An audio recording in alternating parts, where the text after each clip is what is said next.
യൂട്യൂബർമാർ ആദായ നികുതി വകുപ്പിനോട് കണക്ക് പറയണം. യൂട്യൂബർമാരിൽ നിന്ന് നികുതി പിരിക്കാൻ ആദായ നികുതി വകുപ്പ് കൂടുതൽ നടപടികളിലേക്ക് കടക്കാനാണ് തീരുമാനം. അതായത് യൂട്യൂബർമാരുടെ വരുമാനത്തിൻ്റെ കണക്ക് അന്വേഷിച്ച് നികുതി ചുമത്താനാണ് തീരുമാനം. ലഭിക്കുന്ന വരുമാനത്തിന് കണക്കുണ്ടെങ്കിലും നമുക്ക് കിട്ടുന്ന പരസ്യ വരുമാനവും വിദേശത്ത് പോകുന്നതും സമ്മാനമായി ലഭിക്കുന്നതും സാധാരണയായി യൂട്യൂബർമാർ വെളിപ്പെടുത്താറില്ല. ഇങ്ങനെ ലക്ഷങ്ങൾ സമ്പാദിക്കുന്നവരുണ്ടെന്നാണ് ആദായ നികുതി വകുപ്പ് കാണുന്നത്.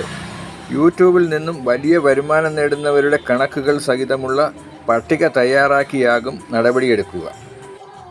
കേരളത്തിലെ യൂട്യൂബർമാരുടെ വീടുകളിൽ ആദായ നികുതി വകുപ്പ് നടത്തിയ റെയ്ഡിൽ 25 കോടിയോളം രൂപയുടെ നികുതി വെട്ടിപ്പും 1 രൂപ പോലും നികുതി അടയ്ക്കാത്തവരെയും കണ്ടെത്തുകയുണ്ടായി. നികുതി അടയ്ക്കേണ്ടത് സംബന്ധിച്ച് യൂട്യൂബർമാർക്കിടയിൽ ബോധവൽക്കരണവും മുൻകൂട്ടി അറിയിച്ചതിന് ശേഷം മാത്രമേ പുതിയ നടപടികളിലേക്ക് കടക്കുന്നത്. ഇനിയും ഇത്തരം അറിവിലേക്ക് ഈ വീഡിയോ ലൈക്ക്, കമൻറ്റ്, സബ് ചെയ്യാൻ മറക്കരുത്. നിങ്ങൾക്ക് എൻ്റെ സ്നേഹാനുഗ്രഹങ്ങൾ.